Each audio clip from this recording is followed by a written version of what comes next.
Hola, es un placer y honor estar con ustedes en este evento de Médicos Unidos por México.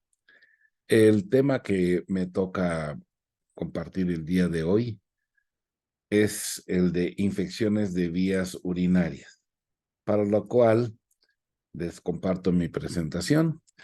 Sí, este soy yo. Lo más importante de esto es el último renglón, en donde soy amigo de todos ustedes. Estos son mis conflictos de intereses. Y pues quisiera tener más, pero pues solamente esos son los que tengo.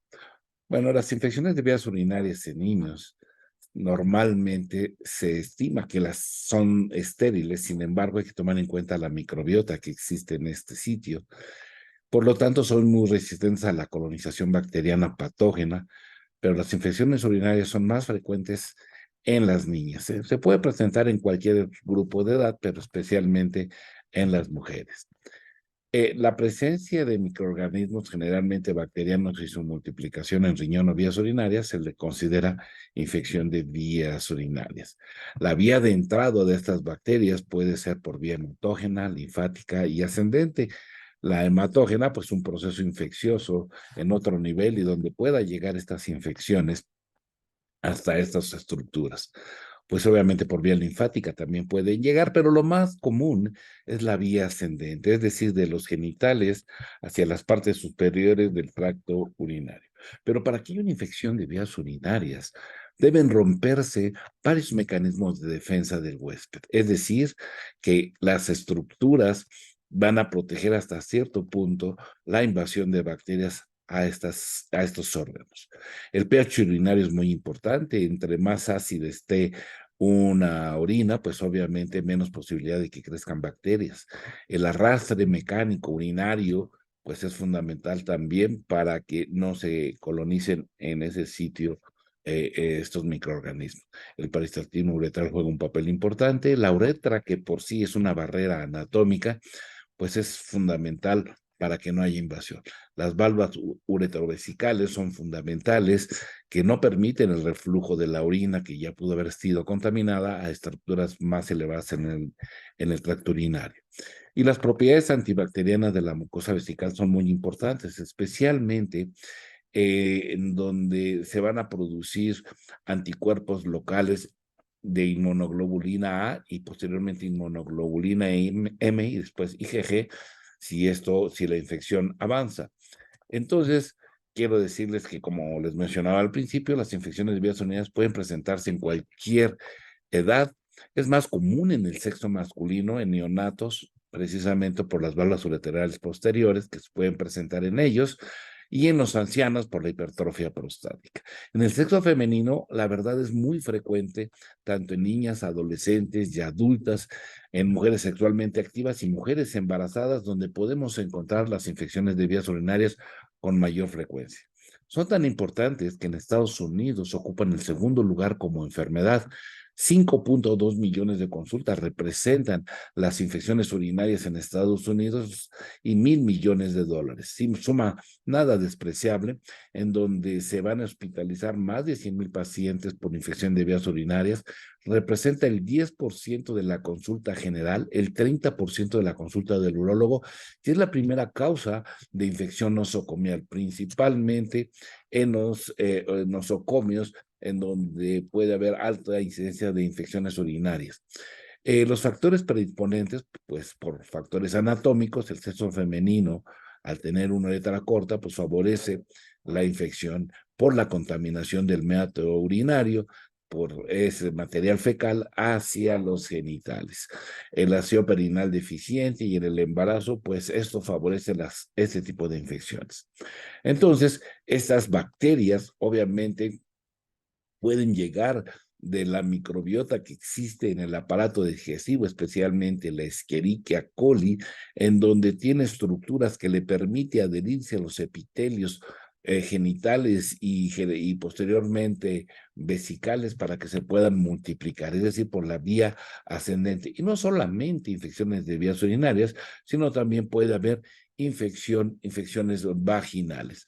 De tal manera que este tipo de infecciones las podemos encontrar en este sitio, ¿verdad? En estos sitios. Los factores predisponentes en las infecciones de vías urinarias podemos ser nosotros mismos los médicos con la aplicación de sondas, catéteres, procedimientos diagnósticos invasivos y la patología urinal, renal o renal que pudiera tener nuestro paciente, que puede ser congénita o adquirida. Hacer el diagnóstico de infección de vías urinarias es muy importante, ya que puede alterar la vida de un paciente, tanto en su calidad de vida como costarle la vida. En la patología urinaria renal, podemos ser, como les mencioné, que puede ser congénita, en donde puede haber malformaciones en los riñones, agenesias, hipoplasias, y que favorezcan la infección urinaria a estructuras superiores. La adquirida puede ser por traumatismos, cálculos, tóxica o inmunológica. En las infecciones de vías urinarias, la clasificación es fundamental. Fíjense ustedes que la infección urinaria aguda no complicada es aquella que se presenta, se le da tratamiento y nos olvidamos de ella. La complicada es aquella infección de vías urinarias que se presenta y meses después vuelve nuevamente a presentarse, y esto generalmente está muy relacionado con las condiciones higiénicas de los pacientes, en donde se puede haber contaminación por materia fecal a los genitales y provocar no solamente infección de vías urinarias, sino también vulvovaginitis. Las infecciones urinarias crónicas recurrentes es aquella a la cual se le da tratamiento y al poco tiempo nuevamente tenemos esa infección. Esto es muy común y puede relacionarse con algunas malformaciones o fisiología alterada en la micción en los pacientes que tienen este tipo de infecciones. La infección recidivante, urinaria crónica recidivante, es aquella que se presenta y a pesar de estar recibiendo tratamiento, la infección persiste. Esto está relacionado también con las malformaciones congénitas y que pueden ocasionar este tipo de infecciones. La bacteriuria sintomática es la presencia de bacterias y que el hallazgo generalmente es por un examen de rutina en donde se encuentran bacterias y a eso se le llama bacteriuria sintomático. Hay controversia entre si se da o no se da tratamiento. Sin embargo, en el caso de los niños, pues se prefiere dar tratamiento porque finalmente se podrá complicar más fácil con una infección aguda no complicada o complicada inclusive. Hablar de las infecciones de vías urinarias y etiología prácticamente, entre comillas, es sencillo, porque la causa más común es la Escherichia coli, porque las bacterias en este sitio, especialmente la Escherichia coli, ocupa el 90% como causa de infección de vías urinarias, dejando el 10% a Klebsiella, Proteus, Enterococo fecalis, Staphylococcus aureus, dependiendo el sitio donde se vaya a encontrar la infección. En uretra, vean ustedes, E. coli, Klebsiella persiste, cistitis, Escherichia coli, Proteus mirabilis o vulgaris, y pielonefritis, Escherichia coli, Proteus, y en tercer lugar, Klebsiella. Entonces, vean ustedes que prácticamente el decir que tienen una infección de vías urinarias, pues tienen una probabilidad de acierto prácticamente del 90%. Por lo tanto, hay que conocer bien a esta bacteria. La Escherichia coli es una bacteria gram negativa, ¿sí? Un bacilo con una pared celular compleja en donde tiene un espacio periplásmico donde se encuentran las betalactamasas que pueden inactivar a los antibióticos betalactámicos. Tiene una cápsula de polisacáridos que le permite evadir la respuesta inmune. Produce toxinas, hemolicinas y colicinas que son las responsables de la destrucción de eritrocitos y de las anemias clínicas, principalmente los pacientes que tienen infecciones de vías urinarias. Actualmente se conocen 150 serogrupos de estas bacterias que ocasionan infecciones de vías urinarias y se conoce a las que producen infección e inclusive que son resistentes, que son el 01, 02, 4, 6, 07, 018 y 075. Además de que estas bacterias son capaces de formar biofilms para protegerse de los fagocitos y evitar ser eliminadas por nuestro sistema inmune. Tienen adhesinas y flagelos y pilis que le permite adherirse a las estructuras al uroepitelio para poderse multiplicar. Los pilis generalmente servirán para intercambiar información genética y poderse defender. Y vean ustedes que tienen unas estructuras llamadas patrones moleculares asociadas a patógenos, PAMPs. Les pido que no olviden estas estructuras, son oligoproteínas que se encuentran en la superficie y que le permite a la bacteria poder ser reconocida por nuestro sistema inmune. Cuando llega una Escherichia coli, se adhiere al uroepitelio, puede formar un biofilm, ¿verdad? Y quedar protegida. Sí, por lo tanto, también la respuesta inmune a través de macrófagos, principalmente células dendríticas, bueno, pues son fundamentales para defendernos de las infecciones de vías urinarias. Entonces, es importante que conozcamos a las demás bacterias. Las bacterias que van a ocupar el 10% como causa de infección de vías urinarias están circunscritas al Proteus mirabilis, Klebsiella pneumoniae, Morganelli, Ureaplasma uralíticum y el micoplasma. Esas bacterias son capaces de producir ureasa. El micoplasma en especial tiene la posibilidad de meterse a las células del epitelio y son más difíciles de erradicar, y ahí los betalactámicos no tienen nada que hacer. Por lo tanto, estas micoplasmas van a requerir antibióticos diferentes a los betalactámicos, tales son como los macrólidos o las quinolonas. Pero lo que les mencionaba, estas bacterias son capaces de producir una enzima llamada ureasa, que al entrar en contacto con la urea que se encuentra en la vejiga, por ejemplo, esa ureasa va a desdoblar o va a modificar la urea para producir amonio. Amonio, una sustancia altamente alcalina, lo que le permite a las bacterias multiplicarse con mayor facilidad. Esta alcalinización puede ocurrir incluso en minutos si hay estas infecciones ocasionadas principalmente por Proteus y Klebsiella. Obviamente, la acidificación urinaria juega un papel importante en la regulación del equilibrio ácido-base. El mantener un pH de 4.5 a 6 es fundamental para que no haya infecciones, porque ese es un medio inadecuado para el crecimiento bacteriano, lo cual permite tener a la vía urinaria, entre comillas, casi estéril, y ayuda a proteger incluso a la microbiota. El cuadro clínico en los niños puede estar ausente, pero podemos encontrar fiebre o febrícula, vómitos, diarrea, dolor abdominal. Puede haber una tensión de peso y talla y el chorro urinario débil. Pero fíjense ustedes que en este caso, en los niños, el niño puede estar asintomático, simplemente no sube de precio. Entonces, hacer diagnóstico de infecciones de vías urinarias, pues en realidad es un verdadero arte para tratar de detectarla. Claro que en niños más grandecitos podemos encontrar todo el cortejo sintomático de la infección de vías urinarias: disuria, polaquiuria, hematuria, tenesmo vesical, urgencia urinaria, enuresis en niños que ya controlaban la micción nocturna. Bueno, puede haber enuresis, orina fétida y orina turbia. El dolor también puede ser una característica del costado, dolor lumbar o abdominal suprapúbico, hiporexia, astenia, dinemia, pérdida de peso, orina fétida o cefalea, o ninguno de estos síntomas. Entonces, el diagnóstico se hace con base al cuadro clínico, un examen general de orina, que si bien es cierto, no hace el diagnóstico, nos ayuda a sospecharlo. La tinción de grama es muy importante también, la biometría hemática y el estándar de oro, que es el urocultivo por 3. El diagnóstico de malformación también se puede hacer con urografía excretora, cistografía miccional, un ultrasonido, un ATAC o la resonancia magnética. Esto es cuando hay una infección de vías urinarias crónica recidivante o recurrente. También es importante echar mano de esas auxiliares diagnósticos.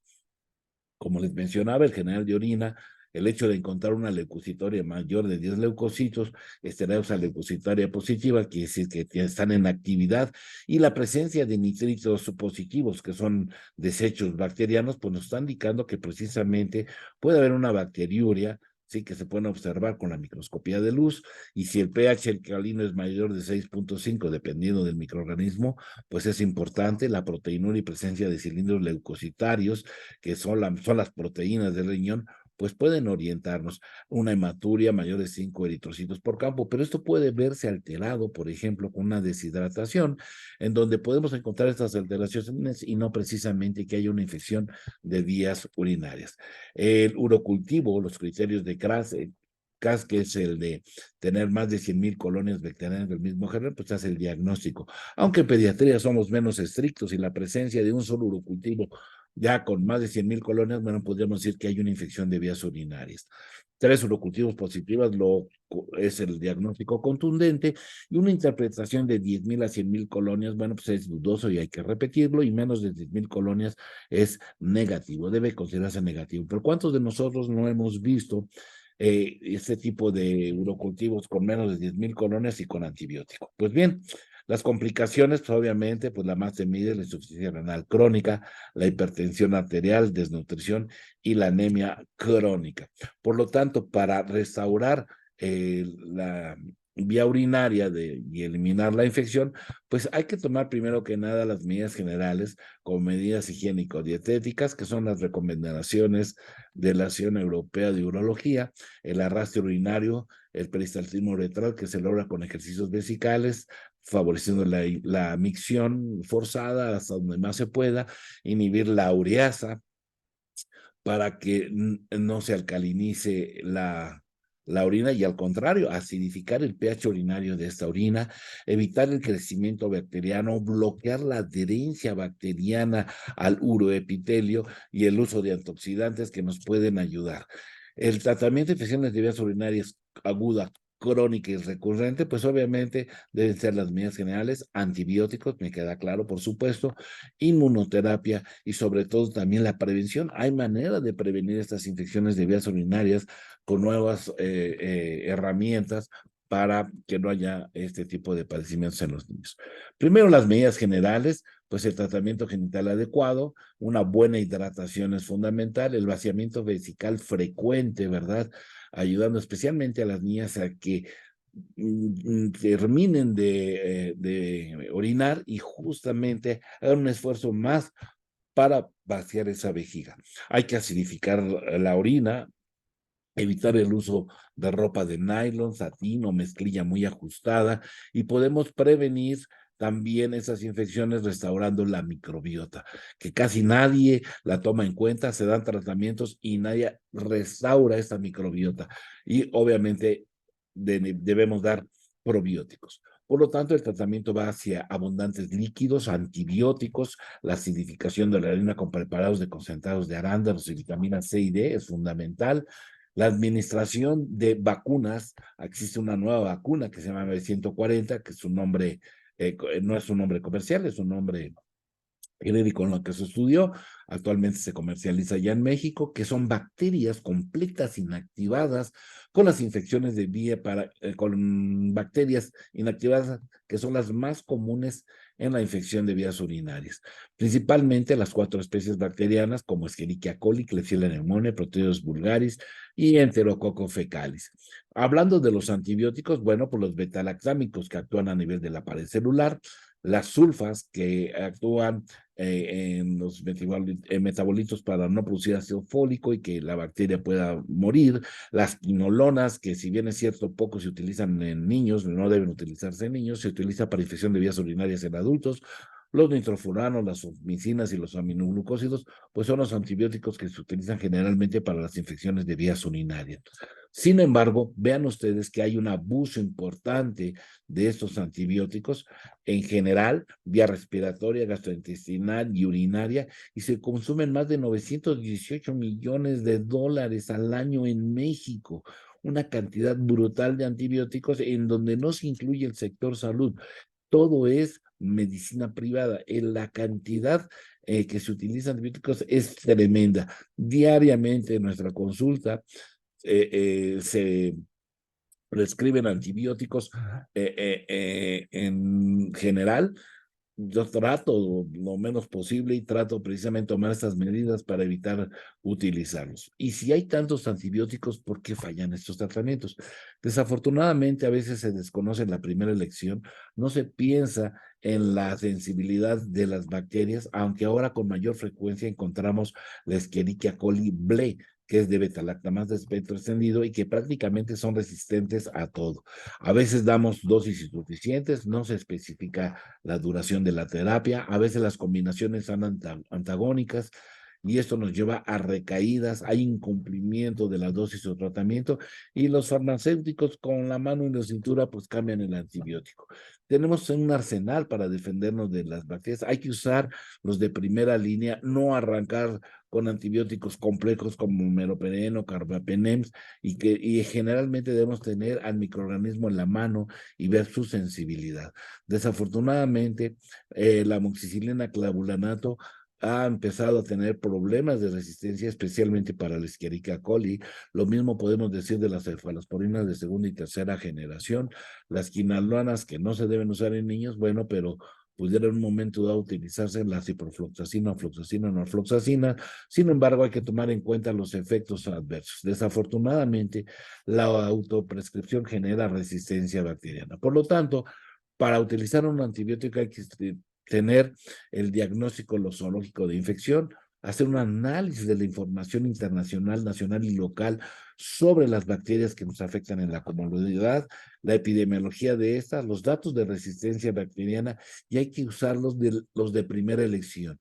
Hay que evitar las modas, las de espectro más específico, hay que darlos, la disponibilidad y además que estén a un costo accesible.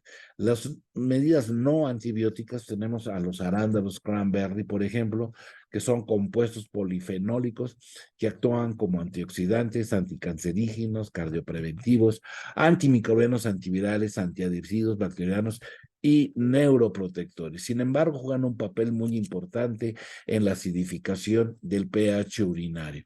Evita la adherencia de fibras tipo 1 al uroepitelio y evita la producción bacteriana, la reproducción bacteriana y los biofilms. Estos son los biofilms, lo que están viendo aquí en verde, son los biofilms, y esto evita el arándano que se forme, por lo que va a evitar las recurrencias. Se pueden hasta negativizar hasta el 90% de los urocultivos si administramos estos arándanos, cranberry, para acidificar la orina.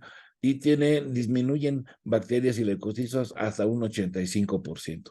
Los arándanos, aunque no lo creas, son capaces de evitar que la Escherichia coli se adhiera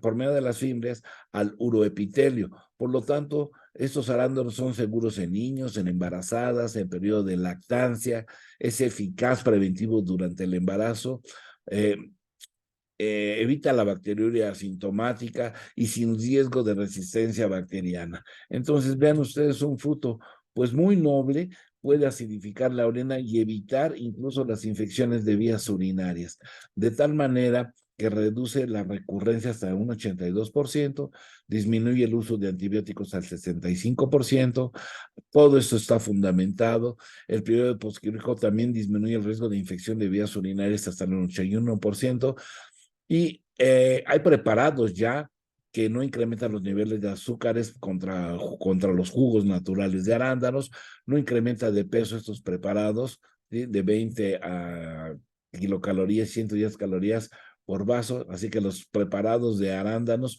pueden disminuir estas calorías, y hay una mejor tolerabilidad contra el jugo de estos.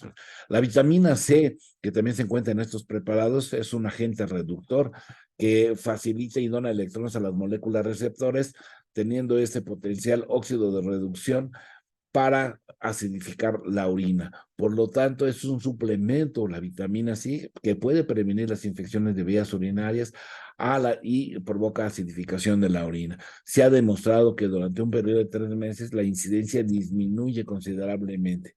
El ácido ascórbico es muy importante, ya que tiene una eliminación renal, disminuye la producción de ureasa, acidifica el pH urinario y evita el desarrollo de las bacterias más comunes como Escherichia coli, Klebsiella pneumoniae, Proteus mirabilis, Pseudomonas aeruginosa y Staphylococcus aureus. Por lo tanto, pues hay preparados con arándanos, con ácido ascórbico también. También es muy importante las nuevas alternativas diferentes a los antibióticos, porque hay que darlos racionalmente. Hay que buscar vacunas, no hay ninguna vacuna, hay guisados bacterianos que efectivamente son inmunoterapias que ayudan a mejorar el sistema inmune, principalmente innato y posteriormente adquirido. Por eso hay que favorecer la inmunidad entrenada. La inmunidad entrenada es un término ya de hace 14, 15 años y fíjense ustedes en qué consiste. Es, como les mencioné al principio en la Escherichia coli, los patrones moleculares asociados a patógenos PAMS son oligopéptidos o polipéptidos que sintetizan la mayoría de las bacterias y que se repiten no solamente en las bacterias, sino en virus, hongos también, y esas moléculas asociados a patógenos, ¿sí?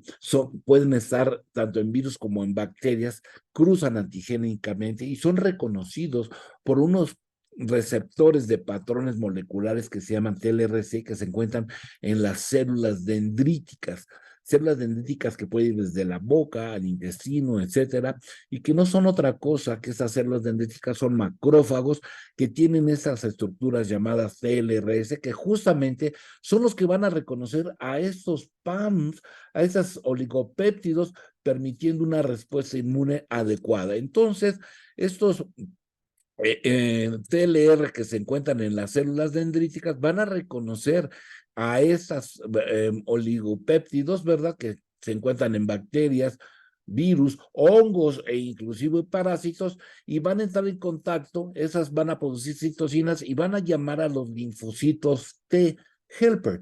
Estos linfocitos T helper reciben la información de estas bacterias o virus o parásitos y entrarán en contacto con los linfocitos T para que generen anticuerpos.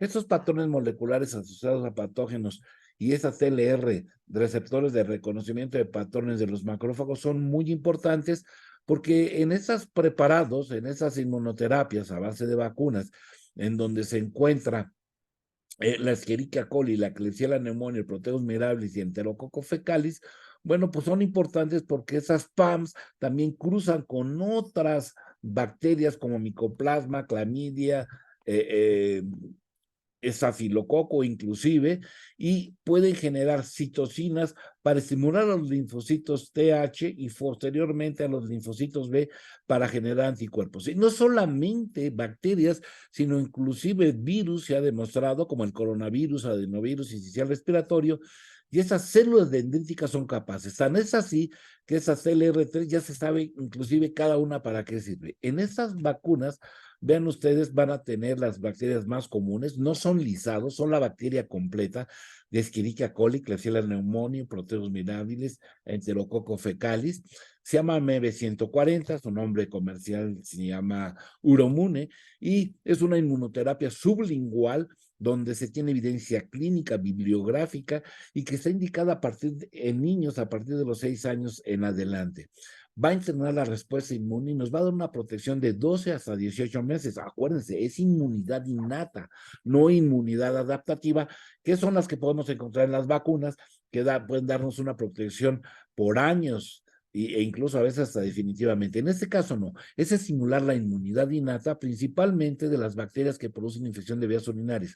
Escherichia coli, primer lugar, 90% como causa de infección de vías urinarias, Klebsiella pneumoniae, Proteus mirabilis y Enterococcus fecalis. Las 4 más comunes se encuentran en este preparado de MB140, que son bacterias muertas. Es decir, se da 2 disparos por vía sublingual. Vean ustedes, la respuesta inmune innata lo hacen, lo saben, principalmente los que hacen vacunas, por ejemplo, con rotavirus se aplica por vía oral, poliomielitis, próximamente las vacunas COVID e influenza, también puede ser por vía nasal y oral. Bueno, pues eso puede ser reconocido al administrarla por vía sublingual y vean ustedes que las células dendríticas van a reconocer a esas bacterias muertas y van a generar principalmente inmunoglobulina A, lo que si estamos dando estos medicamentos durante 3 meses, 2 disparos sublinguales cada 24 horas, vamos a generar inmunoglobulina G, pudiendo tener una inmunidad adaptativa de mayor duración. Entonces, ¿de qué se trata? Utilizar esas alternativas para no usar antibióticos, simplemente para entrenar a nuestra inmunidad. Bibliografía abundante, intensa y actual sobre la terapia de estas inmunizaciones de polivalentes bacterianas para vías urinarias y que se administran por vía oral. Les dejo el código QR con mucho gusto para que tengan más información.